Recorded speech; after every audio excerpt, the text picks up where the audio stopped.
Salut à vous les champions et championnes, j'espère que vous allez bien de votre côté, c'est Daishem. Alors, on se retrouve pour les pronostics du live event.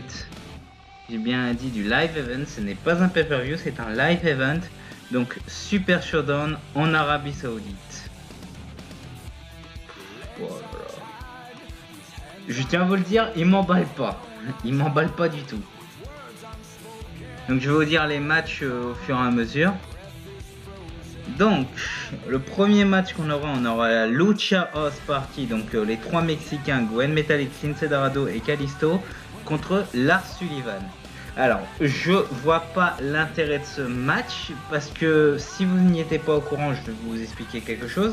Lars Sullivan lui-même a eu des problèmes quand il avait tweeté ou posté sur un forum, je crois que c'était posté sur un forum, des trucs un peu racistes quand il n'était pas encore à WWE. Vers 2008-2009 je crois. Et donc du coup je vois pas l'intérêt de dégager cette histoire, même si la WWE a soi-disant réglé le truc.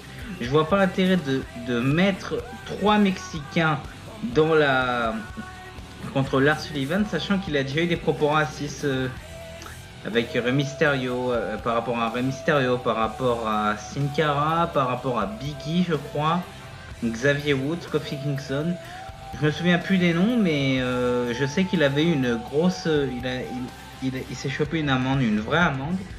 Donc, je vois pas trop l'intérêt, mais bon. Donc, pour moi, s'il n'y a pas photo, victoire de Sullivan, parce que faut le mettre en avant, mais je vois pas trop l'intérêt de le mettre en avant avec des cruiserweight, la Lucha House Party. Après, c'est que mon avis à moi, mais pour moi, je vois pas l'intérêt. Donc, victoire de Lars Sullivan, mais je vois pas trop l'intérêt de ce match-là. Match suivant, donc qui m'intéresse déjà un peu plus. Alors, on a deux mastodontes, Braun Strowman contre Bobby Lashley. On a une espèce de bras de fer à Raw, donc ouais, ok. Mais Braun Strowman contre Bobby Lashley. J'aimerais bien voir Braun Strowman, sachant qu'en Arabie Saoudite, quand il y était la première fois, c'est lui qui a remporté le Greatest Royal Rumble. La deuxième fois, il s'est fait carotte à cause de Baron Corbin pour Brock Lesnar. Donc ça, je vais y revenir sur Brock Lesnar. Et je vais revenir sur Baron Corbin et sur Brock Lesnar. Alors, pour moi, il mérite une victoire après le coup qui s'est pris à Crown Jewel, c'est ça, c'était à Crown Jewel. Donc, Braun Strowman pour moi, c'est Braun Strowman. J'ai pas trop d'arguments pour Bobby Lashley et Braun Strowman, je trouve que ça peut bien le mettre en avant. Et après, pourquoi pas démarrer une rivalité avec Samoa Joe, parce que Samoa Joe, si vous n'étiez pas au courant, a repris le titre des États-Unis sans match. Donc peut-être qu'ils ont prévu un truc avec Samoa Joe par rapport avec Dominique ou par rapport avec quelqu'un d'autre. Je peux pas vous dire. Donc pour moi, Braun Strowman peut être vainqueur de ce match. Match suivant. Roman Reigns contre Shane McMahon. Alors je vous le dis dans l'ordre au moment où je vous le dis dans l'ordre quand je monte. Alors Roman Reigns contre the best in the world, Shane McMahon. Non. non. Shane McMahon a déjà eu 2 victoires contre le Miz. Je ne le vois absolument pas gagner contre Roman Reigns. Donc pour moi non. Shane McMahon mérite de perdre parce que à WrestleMania, je peux comprendre sa victoire. Mais à Money in the Bank, Miz s'est encore fait carotte. Donc, pour moi, Shane McMahon mérite de perdre en Arabie Saoudite. Parce que à Crown Jewel, justement, c'est lui qui a remporté la coupe. Donc ça fait quelques mois, c'était en octobre, Crown Jewel. Donc là on est au mois de mai, ça fait quasi un an. Ça fait 7 mois. 7 mois. On est au mois de juin, ça va faire de juin, ça va faire 7 mois à peu près par rapport à Crown Jewel. Ou 8 mois. Donc peut-être que Roman Reigns peut gagner. Sachant que, j'ai pas précisé, Drew McIntyre sera dans le coin de Shane. Pour moi c'est victoire de Roman Reigns. Pourquoi pas les Usos qui seront dans les coins, parce qu'il risque d'avoir Elias aussi dans le coin de Shane, en train de faire un petit concert, un peu de musique, donc pourquoi pas. Mais pour moi, Roman Reigns qui mérite d'être mis un peu plus en avant, parce que son dernier match c'était à Money in the Bank qu'il avait affronté qui?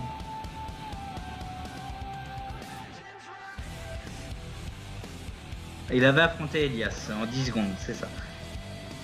J'étais en train de réfléchir, mais il avait affronté qui? Mais non, c'est bon, il avait affronté Elias. Alors bah, Roman Reigns mérite d'être plus mis en avant que ça, donc ouais. Ensuite, on va passer... Ouais, et je me rends compte en fait qu'il y a 9 matchs. Je me rends compte qu'il n'y a pas beaucoup de matchs. Hein. On va passer à Finn Balor contre Andrade.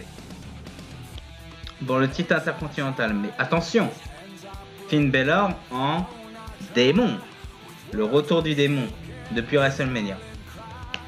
Pourquoi pas? Donc Finn Balor qui est en démon contre Andrade. J'ai envie de dire oui. J'ai envie de dire oui. Finn Balor en démon, pourquoi pas? En Arabie Saoudite, une première. Alors, sachant que chaque fois qu'il y a le démon, si vous entendez du bruit, c'est normal, je branche mon chargeur.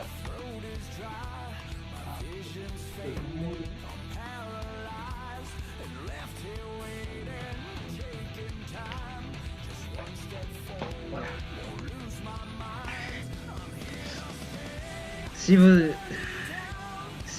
Sachant que le démon Finn Balor n'a jamais perdu un combat. Donc pourquoi il perdrait celui-ci? Pour moi je dis victoire du démon. Hein. Andrade, je le vois pas remporter le titre contre le démon. Ah mince, attendez, mon casque se débranche.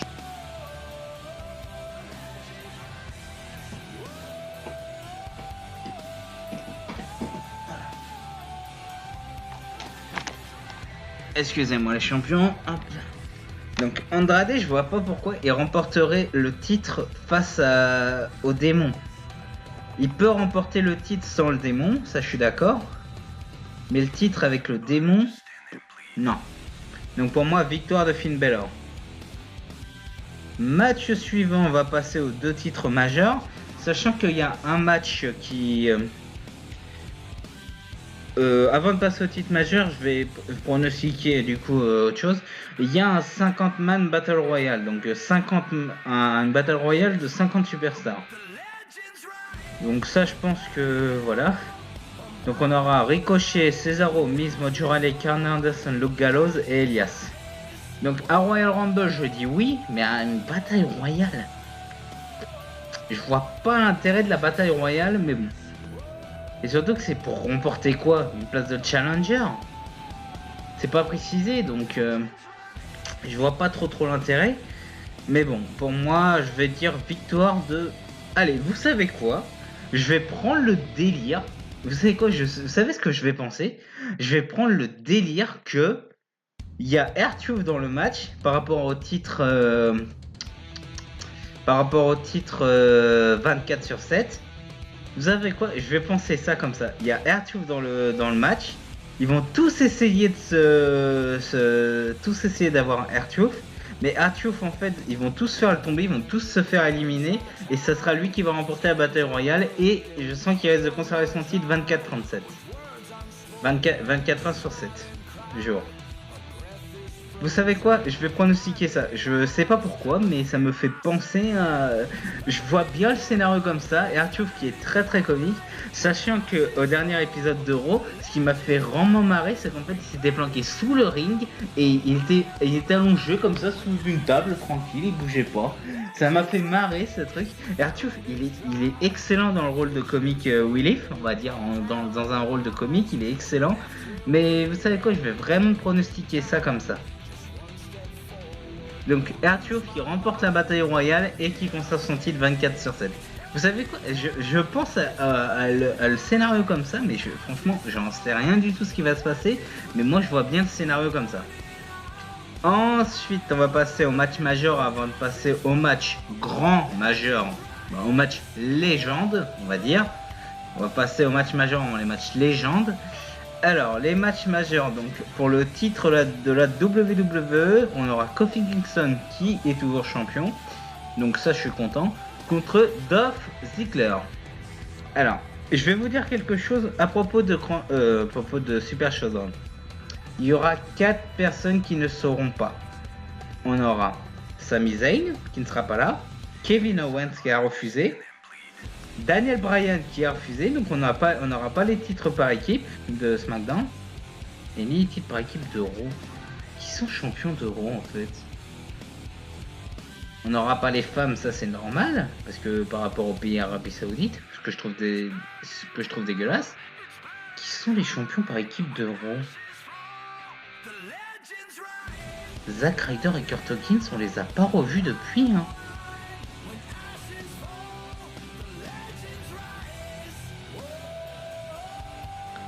Je suis en train de réfléchir, mais c'est Zack Ryder et Kurt Hawkins. On les a pas revus depuis, c'est vrai?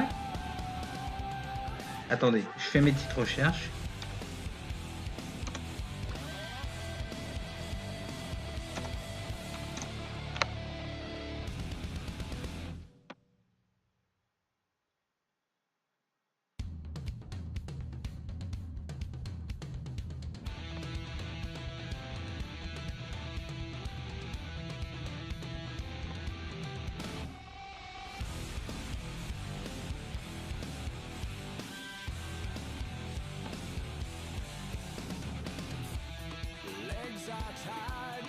Non, c'est ça, hein.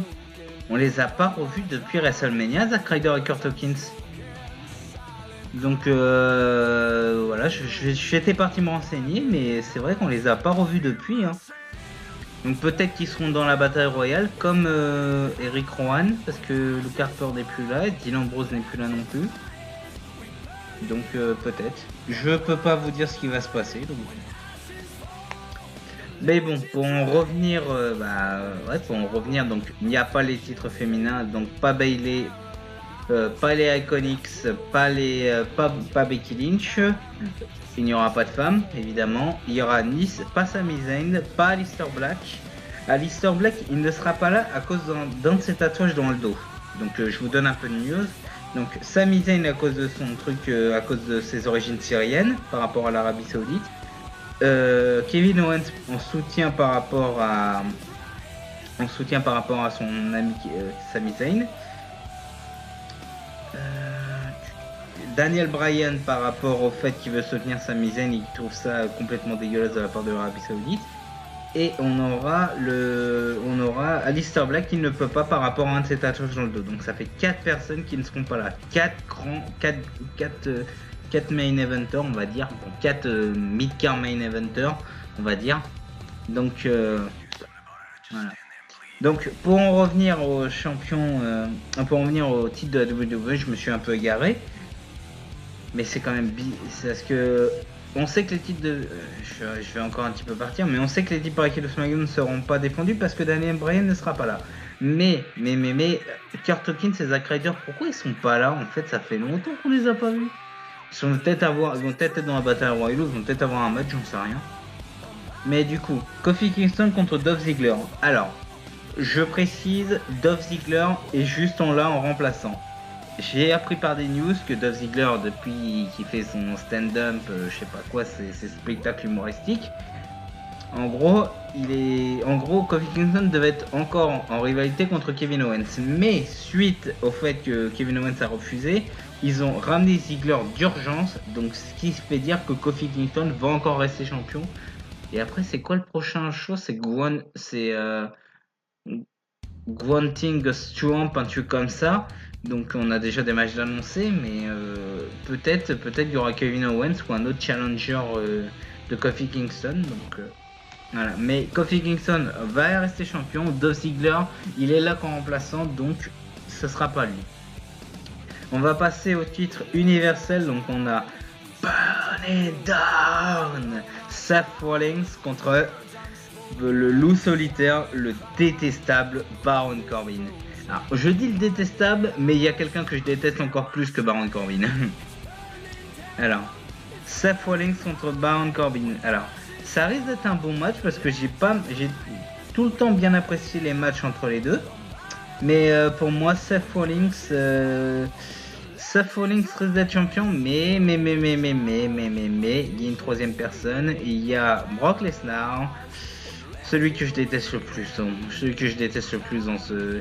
C'est même pas la personne que je déteste, c'est le personnage. Parce que Baron Corbin il est détestable, Samoa Joe est détestable, mais Brock Lesnar c'est le plus détestable au niveau du personnage.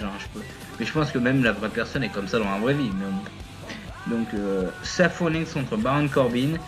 Et il peut y avoir Lesnar qui se ramène parce que si vous n'avez pas suivi Raw, en gros, Lesnar a défoncé, il a complètement mis KO Rollins et il devait utiliser sa mallette, il l'a pas utilisé, il a dit Friday, donc c'est-à-dire vendredi, donc à Super Showdown.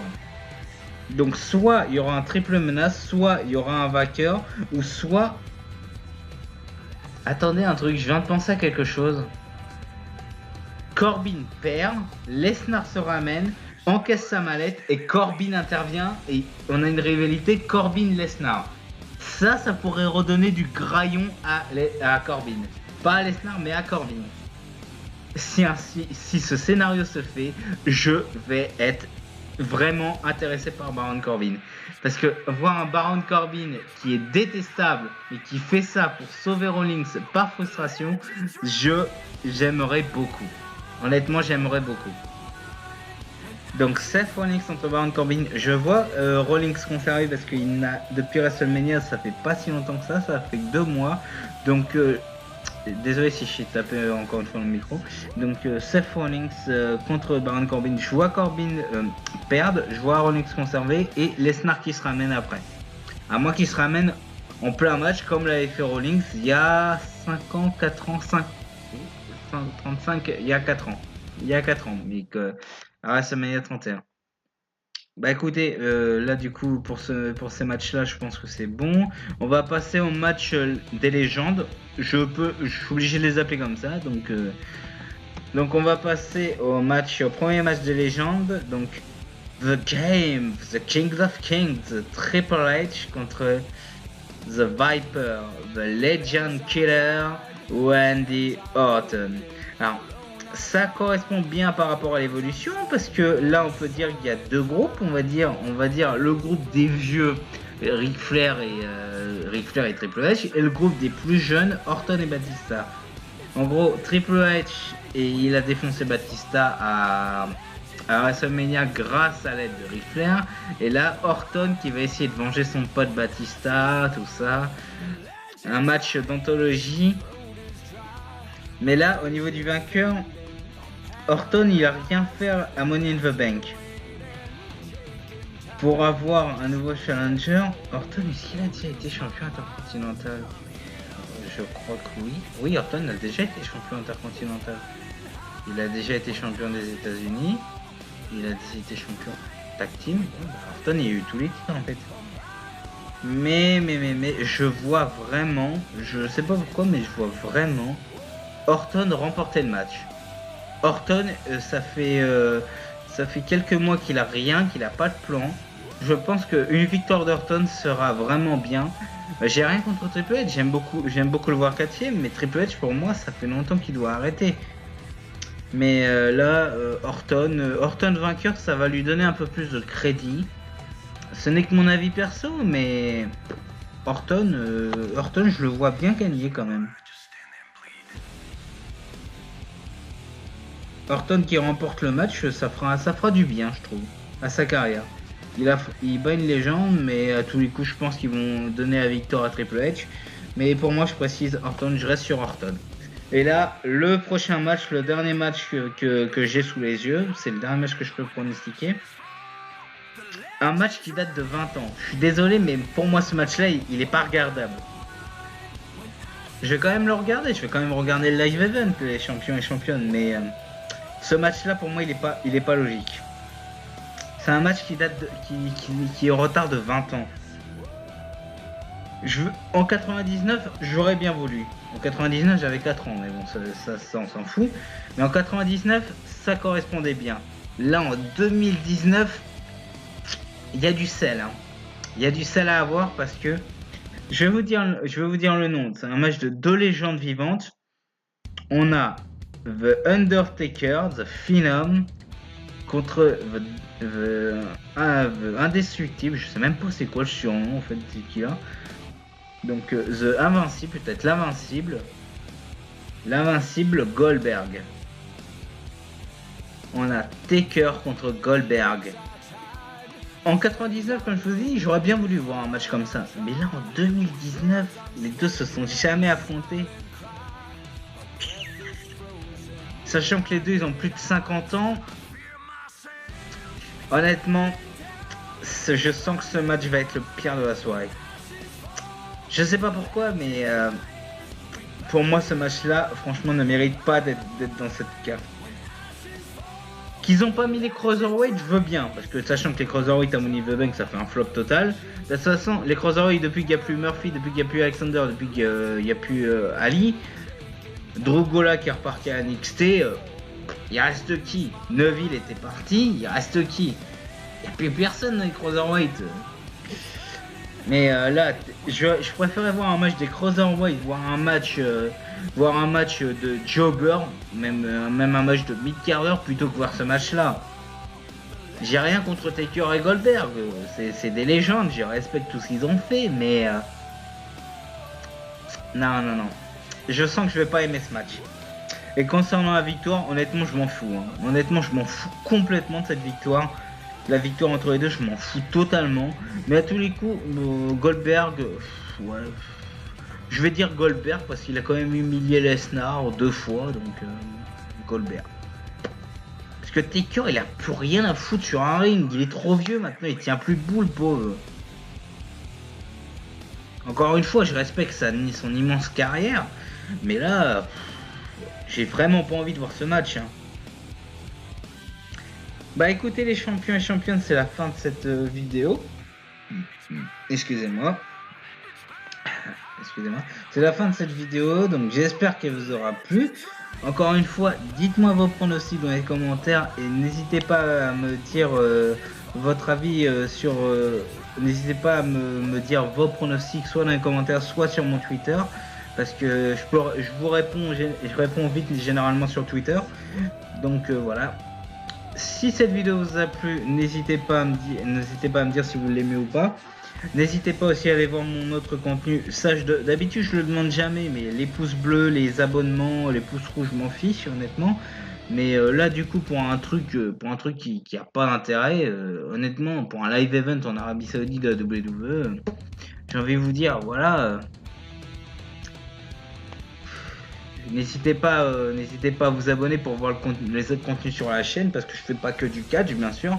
Je fais aussi des vidéos et des tops et aussi des petits tournois de spécial vidéas. Donc n'hésitez pas à me dire, n'hésitez pas à aller checker tout ça les champions. Donc sur ce, je vous laisse, prenez soin de vous et n'oubliez pas, à la prochaine.